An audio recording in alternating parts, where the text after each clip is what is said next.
Cheers to our first podcast. I'm Amanda. I'm Alexa.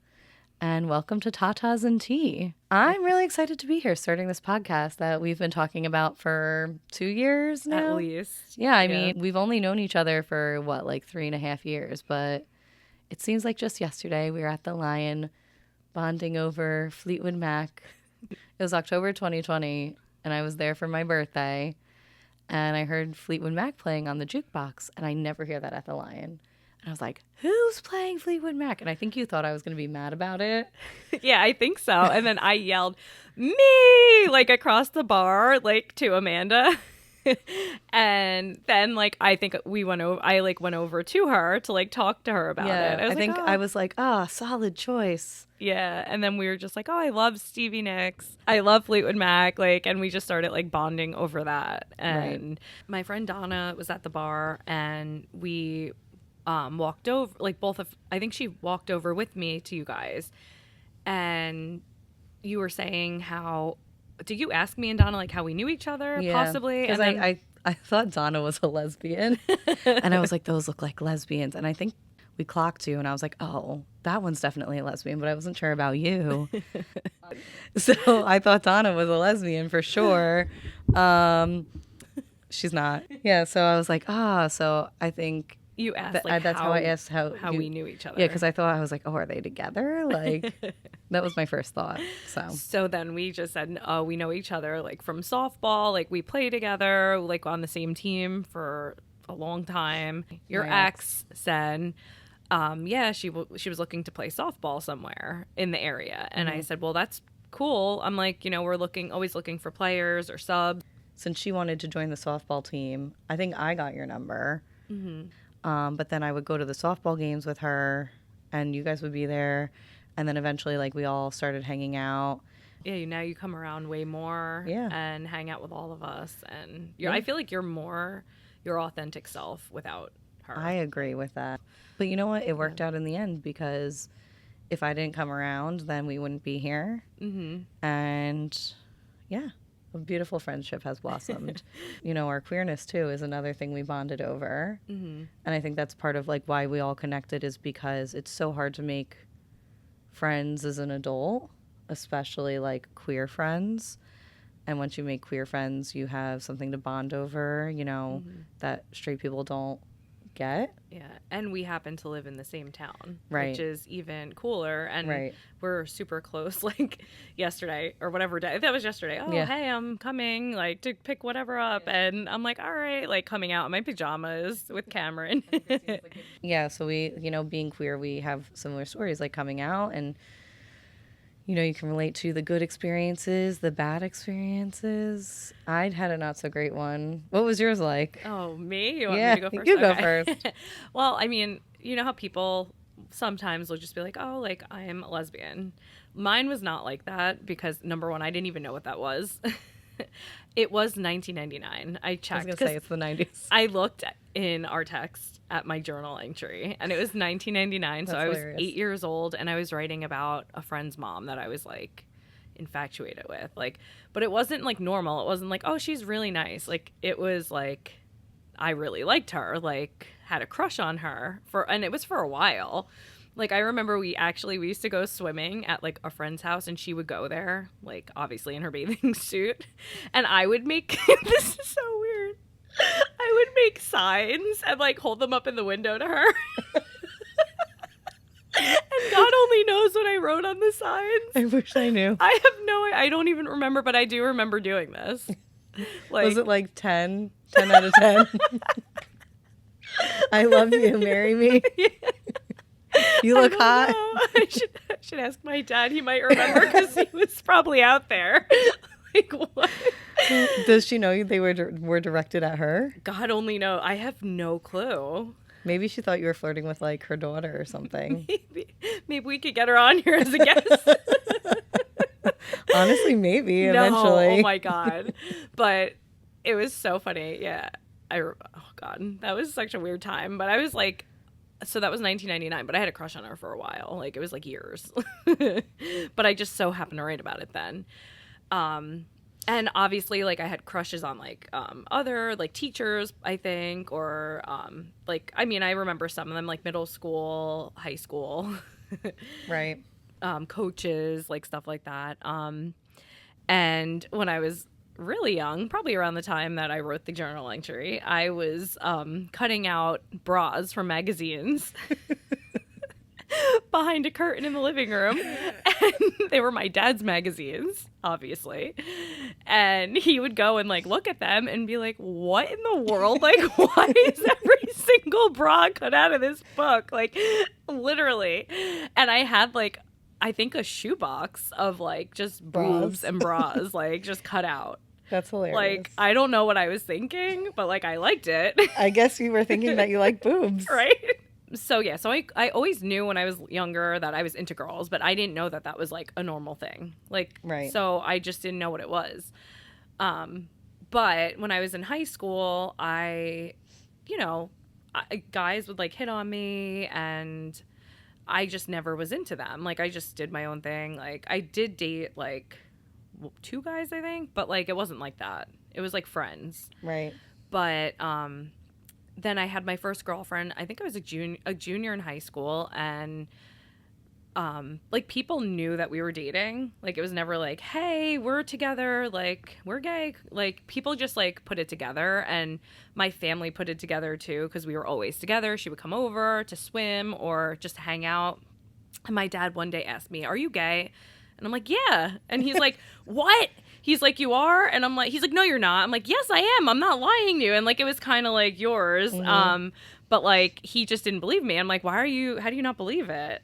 And then he told my, like, whole family, and it was, like, a whole thing. And, you know, my family was disappointed because it wasn't a thing back then. It was just, you know, it was just weird. And I remember to, like, my prom, I was supposed to go with a guy who I bowled with. We were friends, and up until, because my dad's like, you have to go with him. Like, you can't go with her. I'm like, all right, fine.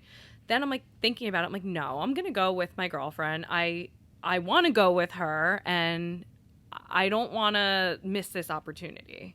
You only get one. Yeah. So she ended up coming to my prom, but we had to write letters as to why we wanted to go together and all of this. And we had to go to the administration at both schools and get it signed off. That's crazy. Yeah, it was just very weird, and I felt so uncomfortable and, like, embarrassed to go into the office, because it was just like, I wanted to go with my girlfriend to the prom. Right. But it was like a thing. Because it's the early 2000s, and only a couple other couples, I think, were girl and girl back then. And it was Kat and one of her exes. Oh, really? But they still went together because they had everything planned. They weren't even together, but yeah, they went together. Maybe, like, 1 or 2 other couples I knew of. Yeah, it wasn't like, it wasn't like a thing, though, to be gay. No. Like, you knew what it was, but it was still so taboo. And I remember so many people I went to high school with, like, wouldn't come out until they were in college or after college because they were afraid. And it was definitely not easy at all. Yeah. And I didn't even plan to come out. Right. So, like, to me, like, it was just, like, thrown at me, and it was just like, deal with it. And it's like, that's all you could do at that point. But, you know, I don't know. I guess things happen the way it did. You know, you learn from your experiences and the people that you're with, and your family, you know, eventually understands it and puts everything together. Or even if they don't understand it, they learn to, like, accept it anyway. Right. Yeah. Eventually. It took a while, but yeah. Yeah. Definitely. It's kind of how my family was. Yeah. It took a minute. I mean, I was a late in life queer. I think they really struggled because I had a boyfriend for so long, and I had dated, like, guys my whole life. And I think I was also confused by it because I had always been kind of curious about girls, and again, being gay was so taboo, and you don't want to be different. When you're young, you just want to fit in so bad. And I remember when I was a cheerleader, I had a huge crush on one of my junior cheerleading coaches, and I would always think, oh, I wish I was a boy so I could, like, hold her hand and kiss her, because I didn't know gay. You know, right. I was 8, 9, and I didn't know, like you said, like, you knew but you didn't know. And then I had, you know, I grew up. I had this serious boyfriend for a long time, and I was always, you know, in the back of my head curious about women. And I think for me, what made me kind of explore that was I had a lot of lesbian dreams. And I was talking to my friend about it, and she was like, I've never had a dream like that. And I'm like, And then I did a poll, and all my friends who are straight are like, I've never had dreams like that in my life. And I'm like, well, okay, let me see. And so I kind of like opened myself a little. I was like, that's a little weird. And I was like, but, you know, I like men. So, like, I can't like women because I didn't think, you know, you could do both. Yeah, biphobia was Right. real back then. It's real now. And then I started working at the Limited, and there was this manager there that I always wanted to be around. I always wanted to work with her. And I was like, oh, she's just so cool. And I knew I had a crush on her, but I wasn't ready to like admit it to myself. And then my light bulb crush, which was when I was like, okay, there's something going on here, was this one bartender. And I was like, oh no, I want to see her all the time. Like, and I was like, this is a fucking crush. And like, I didn't even know her. And I was like, okay, I'm just going to start dating women. And I did. And then I was living with my parents, and I was getting ready to go out. And my mom's like, oh, you have a hot date? And I was like, yeah. And she was like, with a man? And I said, no, with a woman. I didn't have a hot date, but, you know, like opened the door. I was just going to the Lion. And she was like, Amanda, you're not gay. And I was like, yes, I am. And she was like, if you were gay, you would have told me by now. And I said, Mom, I'm gay. And she's like, no, you're not. And I said, yes, I am. And she said, you're messing with me. And I said, no, I'm not. Are you really gay? Yes, you're messing with me. This cycle for 5 minutes, I kid you not. And finally, at the end, I was like, don't say I didn't tell you. And so the next day, and I knew I was going to post something about coming out the next day because it was Asbury Pride. And I got this shirt, and it said, I waited 27 years to come out, and all I got was this lousy t-shirt. That's what you That's posted? That's what I wore. Cool. I made it. Or I had it made. Yeah. And I posted it to Instagram and to Facebook. We need to see this picture. Oh, I still have it. We need to see it. I'll post it like, on the... It has to be in the video. It has to be. And my mom saw it and messages me on Facebook and goes, and I had to find out on Facebook. And I was like... No, I told you yesterday. Exactly. Like, I told you. And so I was dreading going home. But I went home, and my mom sat me down, and my dad was making dinner. I'll never forget. And she came into my room, and she was like, listen, like, you know, I don't want you telling people because, like, you could lose your job over this. Like, you don't understand what people are like in the real world. And I'm like, they can't fire me over that. That's illegal. And she's like, well, they don't need a reason, but they can find one. And, like, I don't want you to tell people, but you should have told us. And it's like, it's not about you, though. And I think my mom, like, she was coming from a place of concern, but she came around once she realized it was, like, hip to have a gay daughter. And then when I started dating my ex, it was like, oh, my daughter and her girlfriend. Oh, my daughter's gay. Because people were like, oh, that's cool. You know, because it turned around it. And it's so crazy in such a short time span how quickly things turn. I mean, over the course of 10 years, how it went from being so taboo to widely accepted. It's crazy. Yeah, like my first year of working. Right. It was like a big thing. Like, no one should know that you're gay. And like, I was scared to even say it because number one, they don't need to know, but like, why am I hiding it? Right. But it was just like something that was not okay. And then now, like, I'm married and everyone knows, like, to a woman, and everything's cool. But like, it wasn't like that like 10 years ago about. Yeah. And before that it was even worse. But it's just so weird to see like how things have changed in 10 years. I mean, it's great that it's getting better and better, but like, it kind of brings you back to that spot like where you felt like you had to hide everything. And like, it could affect your career. It could affect everything that you've worked for in your life because you're into a girl. Yeah. Like, but that's how I've always been. Like, ever since I was little. Like, it's not something I just woke up one day and was like, oh, maybe I'll be with a girl. Like, no, like, I always wanted to and knew I wanted to be with a girl. But it could affect your whole life. It's life-changing. It truly is. It is life-changing, but like, it's just it's just mind-blowing. And you always knew, but I didn't always know. Yeah. I mean, there was a part of me that like, I mean, obviously I had a crush on my junior cheerleading coach, and I like didn't put it together, but I tried to fight it for a really long time because I knew there was something there, but I just didn't want to be different. I didn't want to, Right. you know, and that's the thing is so many people are out there say, you know, it's a choice. You choose this life. And it's like, no matter how accepting the world is, there's still so many people out there who hate you for just being who you are and who you love, and who would, no one wants to put themselves in that position, like voluntarily. Like if you had a choice. It just like makes me think of like the whole like fertility thing too, because like I don't know, like obviously it's very complicated for two women to get pregnant. Like it's a whole process, but like then it's like, oh, like there, you know, if you were straight, you wouldn't have to, not necessarily, you wouldn't have to go through that. But it's like everything is so much harder and more complex and complicated. Why would you pick this for yourself? Right. Like nobody would. It's because this is who you are, and like there's obstacles and things that you have to go through and deal with, but you do it together. Like it was not easy, you know. But I always like think of that all the time. Yeah, I don't think it's like no one would choose that, like no, at all. I don't think so either. It's so like we said, life changing, and maybe it's a little bit different now. And this is the other thing too, that you know my dad would always say, like, gay people didn't exist back then, and it's like, yeah, they did exist, but they just weren't out. Yeah, and like they weren't as vocal about it because it was scary. People get unalived just for being gay. It's terrible.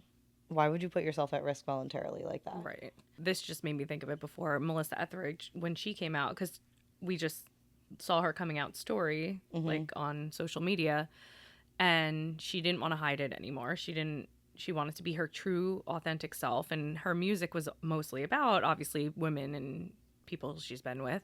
So she wanted to be herself and came out, and she sold less than 1 million albums, and then it went to like over 6 million or something, like once she came out, because she was her true self, and like so many people could relate to her and her music. Right. And I feel like I mean, I could relate too, like, you know, like any queer person could. Yeah. And it's empowering when you see someone, you know, living their authentic life, but also a life that you relate to. Like it was a whole thing when Ellen DeGeneres came out. It was like a huge deal. And it's so crazy how different it is now. I know. And how far we've come. We still have a long way to go. Yeah. But and one more story. When I worked at Diamonds, there was this lady, Eleanor, she was like an older woman. She worked like selling jewelry. And Melissa Etheridge come to my window and come on like Through the Mall soundtrack or whatever every day. And one day she's like, oh my God, Alexa, I just realized she's singing Come to My Window and it's for a woman. And I'm like, no shit, Eleanor. Like, but she like just put it together and she's like, wow, I just realized it. And That's I'm like, hilarious. It was so funny. Like, she was so funny. That's so cute. And I would say the craziest things to her. That's adorable. It was funny though. But yeah, and I guess it's like, it's so crazy too to think about artists like Melissa Etheridge or other queer artists who wrote these songs about women, but really, you didn't know they were about women because, or, you know, someone of the same gender, same sex, and you don't know until later on. Right, until years later. And you can't, like, you have to be careful, like, you have to be a little cryptic with, like, even I'm the Only One, like, you would never know it was about a woman. No, I don't think so. Right? No. Because she couldn't, like, until she was out, I guess. I don't know. Yeah, I don't know the timeline of that, but I can't remember. Yeah. Even writing songs, you used to have to hide, and it's crazy. But here we are. We made it. Us queers that frequented the Lion. Who would have thought 3.5 years later we'd be here starting a podcast? Right. How did we even get here? I know. I mean, we've been talking about it for so long, and every single time we would go out or get together, all we would do is tell so many funny stories. And like, you can't make these things up. It's like, how does this happen to us, right? And we're like, we have to start a podcast. Like, there's just too many good things. We have so many good topics, so many stories, and like friends that have good stories. I'm like, we just have to like get it out there because it's funny. And it's relatable. Like anyone can have a podcast. And I think it's also like, it's good bonding time for us. Our friendship has blossomed since I dumped some extra baggage last year. So 'cause that's really when we started like getting close. Because we hung out a little bit before, but not as much. No. Yeah. I feel like a different person. Yeah. It's crazy. And here we are. Here we are. Living our best lives with the podcast. Yeah, we've come full circle. We're doing the thing.